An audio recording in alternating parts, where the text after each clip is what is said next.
두산 에너빌리티 2022년 1월 1분기 경영실적을 스루풋 회계로 분석을 해서 2022년 연말 매출 실적을 예측해 보고자 합니다.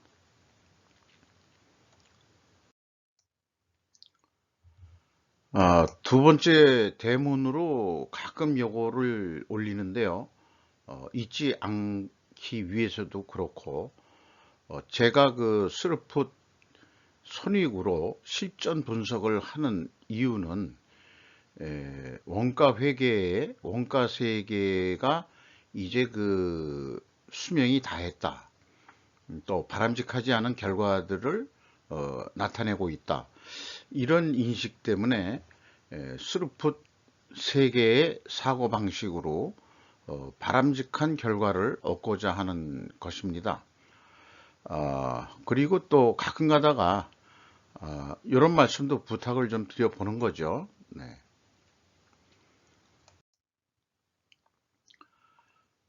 두산 에너빌리티는 두산중공업이 상호를 3월 29일자로 바꿨습니다. 그 시기가 매우 그 시사하는 바가 있다 이렇게 좀 생각이 들거든요. 그 대선 결과가 나온 이후로 종전에 그 두산중공업이 탈원전으로 계속 그 구조 조정에다가 뭐 여러 가지 기업들을 그 팔아야 될 상황이고 그런 상황으로 내몰렸었죠.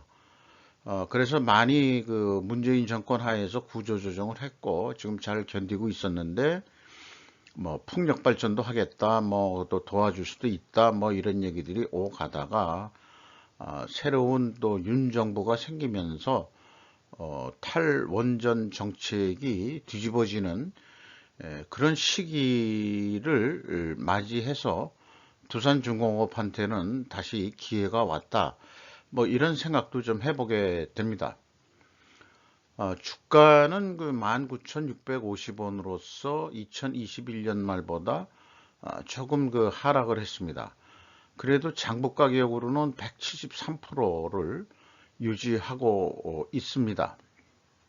그나마 제조업으로서는 100% 이하가 아닌 것만 해도 다행이라고 생각을 합니다. 5% 이상 주주명을 보면은 주식회사 두산이 35.67%를 가지고 있고요. 외국인이 9.4% 들어와 있네요. 그런데 이 두산의 최대 주주는 박정원 씨로 그 아마 그 회장의 그 자제분으로 그렇게 생각이 됩니다만은 5.81%밖에는 그 안 가지고 있습니다. 그런데 두산 자체의 그 패밀리들 특수관계인들을 전부 합치면은 47.23%로서 경영권 유지는 그래도 하고 있다. 이렇게 볼 수 있겠습니다. 손익 내용으로 넘어와서요. 매출이 1분기에 1조 1,263억 원을 달성해서 전년보다도 38% 증가했습니다. 그런데 그 매출 재료비는 52.3%나 크게 증가했습니다. 그래서 스루풋은 29.8%밖에 증가를 안 했는데 스루풋율로 보면은 3.8% 하락입니다. 그러니까 마진이 줄었다고 이렇게 좀 봐야 되겠죠. 그리고 운영비용이 전체적으로 26.3%가 증가해가지고 TOE 생산성은 1.06. 그럼에도 불구하고 그 0.03포인트가 상승했습니다. 요것은 해석을 하자 그러면은 이 스루풋이 29.8% 증가한 거에 비해서는 운영비용이 더 증가를 안 했으니까 그거만큼은 이제 그 생산성이 향상된 거로 그렇게 그 산출이 되겠습니다. 영업이익은 404억 원으로서 원가 회계 영업이익보다는 150억 원이 적은 수치입니다. 이것은 가공비 배부 재고자산이 증가했기 때문입니다. 재고자산 내역을 보면은 WCAI 가공비 배부 재고자산이 223억 원으로 감소를 했습니다만 왜 증가를 했느냐 이렇게 얘기를 하면은 바로 이 미청구 공사 때문입니다. 미청구 공사가 504억 원이 증가를 해서 가공비 배부 재고자산은 감소했습니다만 미청구 공사가 크게 증가하는 바람에 결국 포괄 재고 자산이 증가해서 원가 회계 영업이익보다는 스루풋 이익이 더 적게 나온다. 그러면 이 미청구 공사가 뭐냐 그러면은 이것을 인식하기 위해서 제가 그 회계 기준은 세미나 개원 세미나에 직접 가서 취득하고 또 배운 내용인데 한마디로 제가 인식하기로는 포괄 제공이라고 인식을 해야 된다 생각을 합니다. 미청구 공사가 잡히는 만큼 수익을 인식하기 때문에요. 아직 청구도 안 했는데 수익으로 인식해 주는 거거든요. 그래서 부풀려진 매출액을 없애는 거죠. 스루풋 손익은. 자, 이렇게 해서 이거를 그 미청구 공사를 포괄 제공으로 넣어서 재고자산에 넣어서 그렇게 스루풋 분석을 하고 있습니다. 비용의 성격적 분류의 내용에 와서 재고자산의 변동, 원재료의 매입액 이렇게 되어 있습니다. 그래서 그 결과가 매출원가 재료비 그게 68.5%가 증가를 했고요. 운영비용은 26.3%가 증가를 했습니다. 운영비용 중 주요 비용으로 인건비가 1,755억 원이 집행이 돼서 전년 동기보다 53%나 증가했습니다. 직원 수가 123명으로 크게 증가를 했습니다. 줄였다가 다시 뻗고 있는 것 같아요. 인당 평균 임금이 분기에 3,130만 원 집행이 됐는데 이는 그 임금 인상률이 50.6%나 크게 증가한 거로 그렇게 산출이 됩니다. 그리고 이제 그 4배를 곱하면 이제 연간 임금이 산출이 되는데 1억 2,500만 원으로서 전년 동기 8,300에 비해서는 매우 크게 인건비가 50%나 크게 증가했다는 게 참 특이합니다. 연말 같으면 모르겠는데 1분기에 이렇게 많이 올렸던 것은 연간 그 임금 인상 시기를 3월달 정도에 대폭 올린 것으로 그렇게 추정이 됩니다. 또 고급 인력들이 더 들어왔는지도 모르죠. 그렇게 생각이 됩니다. 그리고 이제 두산 에너빌리티는 비용의 성격적 분류 내용을 복잡하게 안 하고 인건비, 그 다음에 감가상각비, 그 다음에 무형자산 상각비, 그 다음에 이제 모든 비용을 그냥 기타 비용으로 몰았습니다.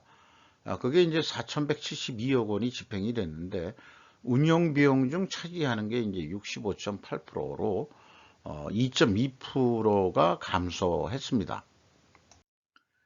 가공 비율을 보면은 가공 비율이 53%로서 전년 동기보다 4% 하락을 했습니다. 이것은 상대적으로 재료비가 인상이 됐다 이렇게 볼 수 있겠죠. 금액상으로도 22.3%가 금액상으로는 22.3%가 증가를 했습니다. 그리고 PQ 총 제조 비용이 528억 원이 나는데 이것이 이제 바로 미청구 공사의 차이가 되겠습니다. 꼭 구체적인 내용은 다음 단계에서 또 표현해 보기로 하겠습니다. 다음 단계가 이제 재고자산회계 투명성 2단계인데 WCAI는 요게 이제 미청구 공사 포함해서 계산한 거고요. 비성분 재고자산의 변동은 이제 회사가 제시한 그 재고자산 변동 범위의 증감액이 되겠습니다. 그 차이가 528억 원이 나는데 BWCA의 증감액을 가감해 주면은 최종 남는 게 이제 그 504억 원의 차이가 나는데 이것이 바로 이제 미청구 공사의 증감액과 일치를 합니다. 그래서 스루풋은 그 미청구 공사를 포함했기 때문에 이렇게 그 맞춰지는데 이거로 해서 2단계 재고자산 회계 투명성은 입증이 된다. 이렇게 되겠습니다. 3단계로서 전체 재고자산의 그 현금 흐름표 기준 증감액은 비교해 보면은 갭이 47억 원이 나는데 그것이 바로 재고자산 평가 손실이 되겠습니다. 그런데 일은 그냥 거의 그 단수 차이로 해서 일치하는데 아쉽게도 2022년도 1분기에 3,700만 원 차이가 나는데 요게 구체적으로 뭔지 추적할 단서는 찾지를 못했습니다. 물론 미미한 전체 금액으로 봐서는 미미하지만 현금이라는 인식으로 보면은 3,700만 원은 작은 금액이 아니거든요. 그래서 현금 흐름표상으로는 이게 맞춰져야 바람직합니다. 바람직하다기보다도 의당 너무나 당연해야 되는데 이런 차이가 계산된다는 게 좀 아쉽습니다.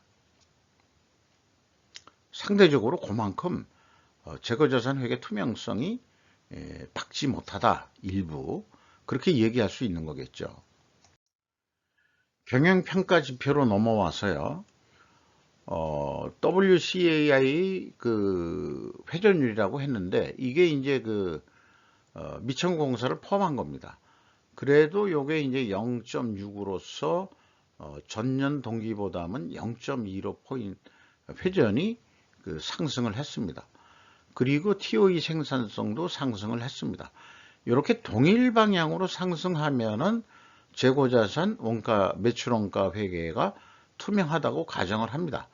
가정도 검증을 해야 되는데 이게 0.6회전 했다고 그러면은 일반적으로 원재료 가격이 하락했다 이렇게 추정하게 되고 그 다음에 그 TOE 생산성이 상승했다 그러면은 판매 가격이 상승했다 이렇게 추정하는데 아쉽게도 그 두산 에너빌리티는 그러한 데이터를 추적할 만한 근거를 제시하지 못하고 있습니다. 그게 좀 아쉽습니다. 그리고 이제 그 재고 버퍼율은 상당히 그 높습니다. 물론 이제 회전율이 증가하면은 그 버퍼율은 그 내려가게 돼 있거든요. 그 전년보다는 좀 내려가게 되겠습니다. 이것은 이제 그 미천구 공사까지 포함해서 산출한 내용이 되겠습니다. 수루풋율은 이제 거꾸로 좀 3.8% 떨어졌던 것은 손익계산서에 이미 나와 있는 거를 경영평가 쪽 지표에 모아가지고 같이 비교해 보기 위해서 이렇게 집계를 한 것이고요. 임팩트는 그 미래가치라는 이름으로 제가 개발해 본 건데 이게 71.9%가 상승했습니다. 그래서 이 미래가치는 주가 상승의 요소로 인식할 수 있겠습니다. 그런데 현실적으로는 아까 좀 떨어졌죠. 그리고 매출채권 수급 속도는 1.8회전으로 전년 동기보다 뭐 거의 유사하지만은 0.12포인트 속도가 떨어졌습니다. 그런데 이제 매입 채무에 대한 지급 속도는 좀 빨라졌죠. 그거는 뭐 고무적인데 수금 속도하고 그 대금 지급 속도하고 차이가 요 전년 동기에는 1.5였는데 1로 그래도 좀 줄었다는 것에서는 좀 긍정적인 그 신호를 보내고 있습니다. 한마디로 협력업체들한테 돈을 좀 빨리 줘야 상생이라는 개념에 맞다 이렇게 보는 거고요. 3개월에 1.8회전 했으니까 한 달 반 미만에 한 40일 정도의 수금을 했다. 이렇게 좀 해석할 수 있겠죠.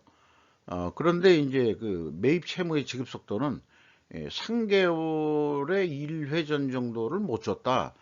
그런 얘기는 대금을 좀 너무 늦게 준다. 뭐 이런 얘기도 또 되긴 하겠죠.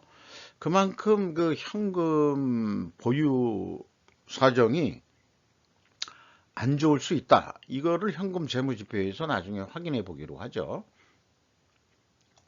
나중에 아니고 바로 다음 장에서 그 맨 밑에 나와 있습니다만은 천천히 설명하기로 하고, 현금 수익률은 1.8%로서 전년 동기보다 0.1% 상승했고요.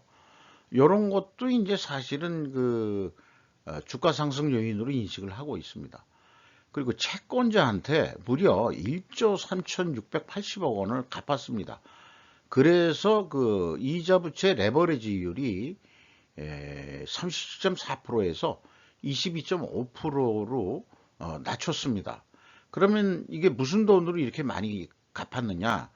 그러면 그게 주주잉여 현금 흐름인데요. 이게 이제 유상증자 등으로 돈이 1조 4천억 원 정도 들어와서 그것으로 빚을 갚은 거로 그렇게 해서 부채를 계속 낮춰가고 있습니다. 그 다음에 최종 2,953억 원의 현금이 유출되었습니다. 현금 버퍼율은 50.5%로 전년 동기보다 87.7%에서 37%가 내려갔습니다만 안정선이 50%로 보기 때문에 안정선은 가지고 있다고 보거든요.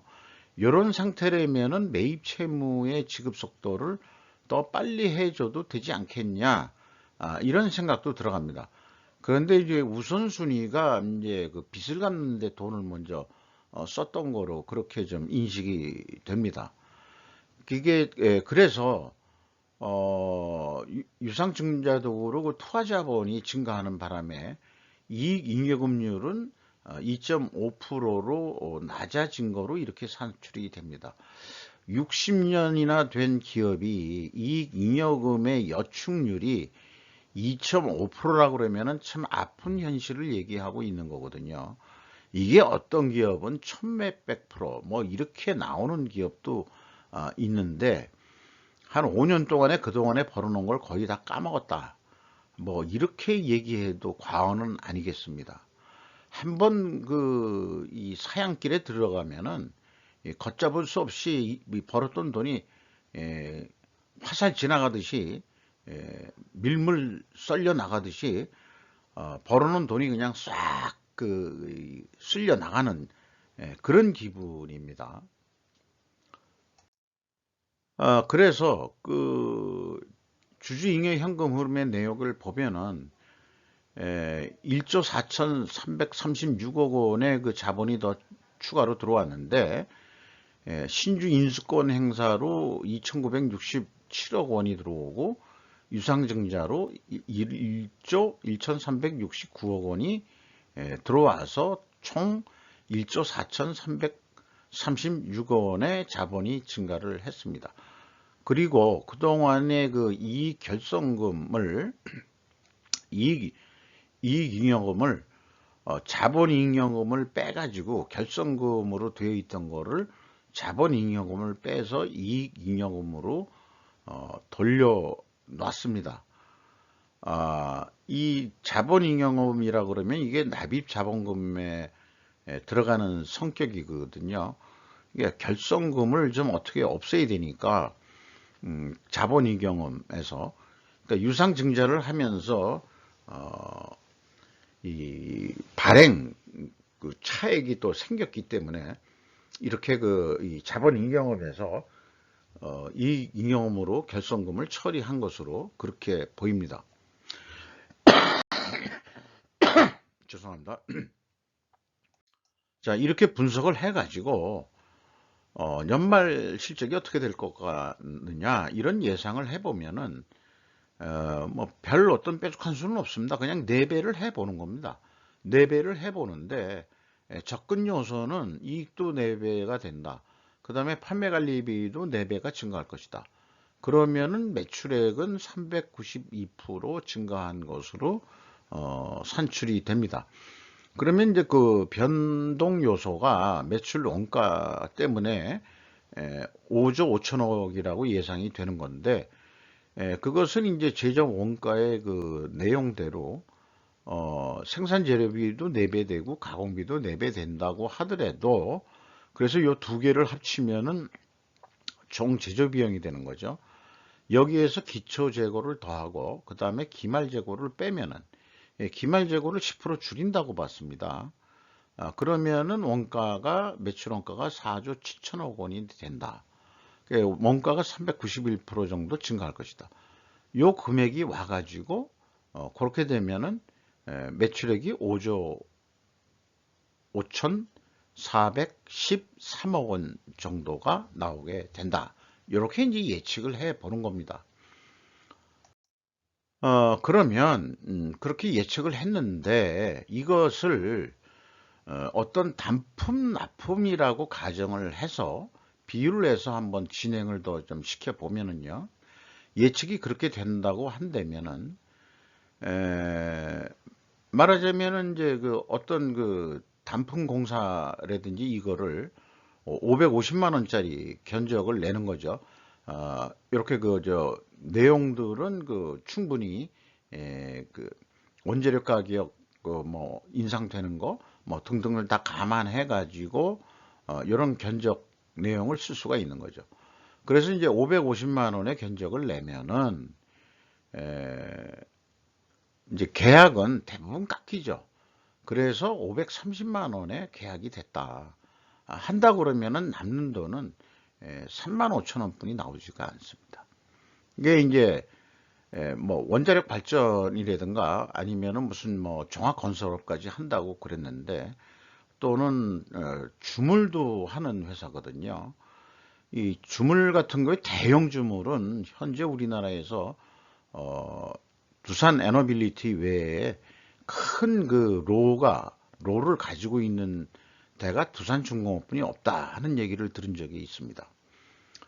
이 뭐 주물이든 원전 건설에 들어가는 어떤 시설물이든 그게 뭐든지 간에 그러면 누구 말 맞다나 어느 분 말 맞다나 내가 3만 5천 원 벌자고 내가 대통령 됐냐 이런 이제 아쉬운 소리 하시는 그런 그 서러움의 표현들이 한번 회자가 된 적이 있죠. 530만 원 팔아가지고 3만 5천 원 벌자고 사업하냐. 근데 이런 게 이제 섭하게 되죠. 그렇게 되면은 좀 더 매출을 한 10% 정도 더 올려보자.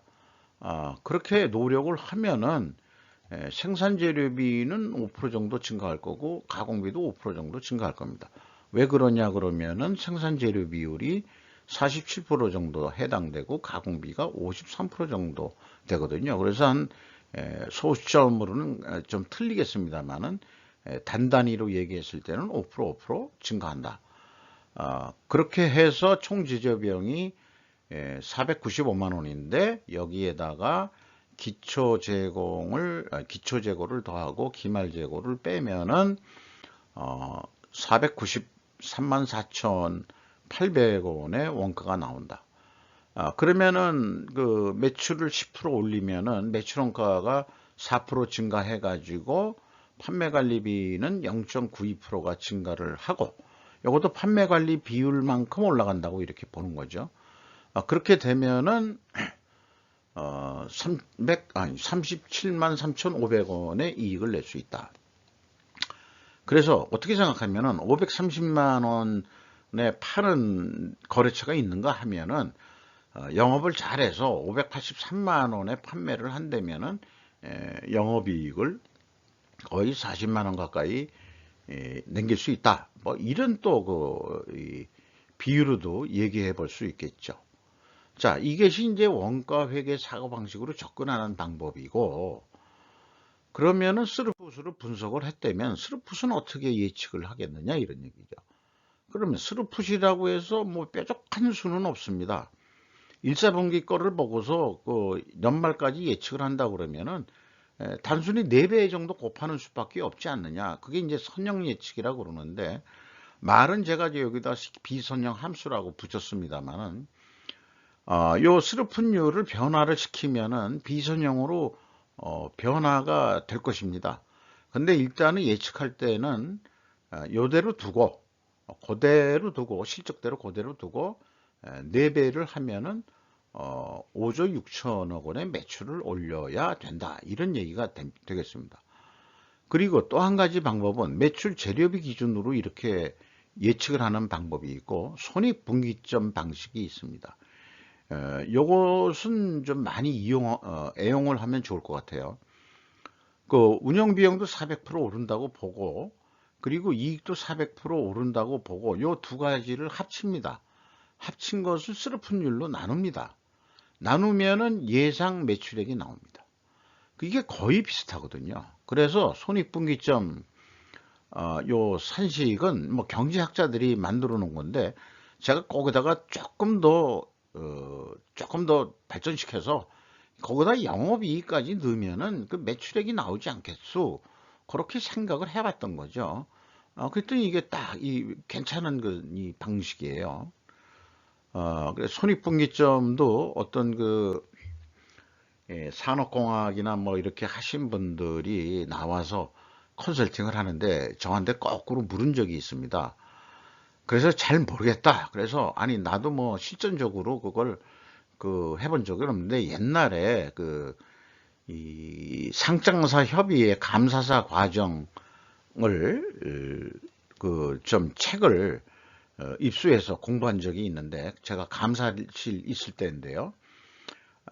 또 그 감사님이 또 거기 감사사 양성과정 강사로 나가시는 분이 돼가지고, 지금보다 훨 젊었을 때고 조직에 있을 때 얘기니까, 그분이 그거를 한번 좀 책을 한번 읽어보고 감사실에서 근무하시려면은 이런 거 좀 기본 소양이 좀 있어야 되지 않겠어. 제가 좀 회계 쪽이 전문가가 아니다 보니까, 그래서 사실 감사실에서 많이 공부를 했습니다. 감사사 그래도 양성 과정에 그걸 해서 거기에도 이제 손익분기점이 나오거든요. 그때 잘 이해를 못했는데 이제 스르풋을 배우고서 그게 그거하고 똑같네 그런 거예요. 말이 틀려서 그렇지. 그래서 여기까지만 배운 거죠. OE 나누기 그다음에 이 TR로 나눈 건데, 손익분기점 산식은 이렇지는 않습니다. TR이 아닙니다. 그냥 판매 가격에서 그 변동비를 빼는 거로 돼 있거든요. 그러면은 손익분기점이 나오는 게 지수로 나옵니다. 금액으로 안 나오고. 근데 저는 미리 스르픈율로 산출을 해 놨기 때문에 금액으로 바로 보여드릴 수 있는 거죠. 요게 또 이제 제가 얘기하는 스카이어 홀딩스의 하나의 또 장점이기도 하겠습니다. 요거 하나만 알아도 써먹으실 일이 많이 있으실 거예요. 손익분기점이 얼마나 팔아야 손익분기점이 되냐. 그거를 넘으면은 그때부터는 돈을 버는 것이다. 그런 얘기가 되는 거죠. 그래서 이 금액도 5조 6천억 정도 판매를 해야 된다라고 답을 주고 있는 겁니다. 여기 위에서처럼. 자, 그래서 또 단품의 비율을 들어서 납품을 한다고 가정을 하면은, 자, 견적 가격을 560만 원에 견적을 냈는데, 다 무조건 이제 다 똑같이 일률적으로 400% 올리는 거로 했죠. 근데 이제 원가 회계로 세상이 돌아가니까 아직까지는 530만 원에 결국 계약을 했다. 그러면은 이게 적자다 이게요. 스루프 쪽으로 봐서는. 원가 회계는 재고가 증가하면 이익이 증가하는 그런 로직으로 되어 있기 때문에, 스루풋은 그걸 제거하기 때문에 적자가 나올 수밖에 없습니다. 이렇게 가격이 깎이면은. 그러면 어떻게 이익을 좀 내야 되잖아요. 그럼 어떡할 거냐 그러면은, 이게 매출액을 올린다는 관점으로 가지 않습니다. 관점을 스르픈율을 어떻게 해서든지 올리자. 그러면 매출액을 올리든지 매출 재료비 가격을 깎든지 둘 중에 하나거든요. 근데 이거 스르픈율을 어떤 식으로든 60% 조금만 더 올려보자. 그리고 재고 회전율을 2.7회전까지 좀 해보자. 그러면 이거 증분율이 9%거든요. 이 증분율만큼 매출 재료비도 증가할 거라고 보는 거죠. 비례해서. 그래서 이게 비선형으로 움직인다, 저는 이렇게 이제 인식을 하는 겁니다. 스루픈율까지 합쳐가지고요. 그렇게 되면은 얼마를 매출을 해야 되냐 그러면은 630만 원에 팔아야 돼요. 그러니까 530만 원짜리 판 거에다가 추가 매출을 더 일으켜야죠. 딴 거래처를 찾든지 뭐 해가지고 설에도 그러면은 매출액은 12%가 아까 이 원가 회계는 10% 증가하는 거로 했죠. 12%는 더 증가시켜야 됩니다. 그러면은 이제 비례적으로 매출 재료비는 18.6%가 증가하는 게 되고, 요 재료 비율대로 배부한 겁니다. 배부라기보다도 적용한 겁니다. 가공비는 5.1%, 그 다음에 판매 관리비는 0.9%의 영향을 미친다. 그래서 그러면 이익이 31만 3천 원이 나온다. 원가 회계 예상보다는 약간 작게 나오는데 그렇다 하더라도 이게 더 현실적이고 리즈너블한 그러한 접근 방법이라고 저는 계속 주장을 하는 거죠. 원가 회계가 재고 자산 가지고 장난하는 일이 수시로 일어나기 때문에 이 매출 재료비 자체는 가공비를 배부 안 하는 거거든요. 그러니까는 그 분식회계 할 건덕지를 아예 초저녁에 없애는 거기 때문에 실전 분석을 하게 되면은 그 분식회계 한 것이 드러나게 돼 있을 수밖에 없는 것입니다. 그러니까 분식회계 찾아내자고 제가 스루풋 회계를 분석하는 게 아니고요. 스루풋으로 분석하다 보면은 부산물로 얻어지는 게 재고 자산 회계 투명성 여부가 되겠습니다.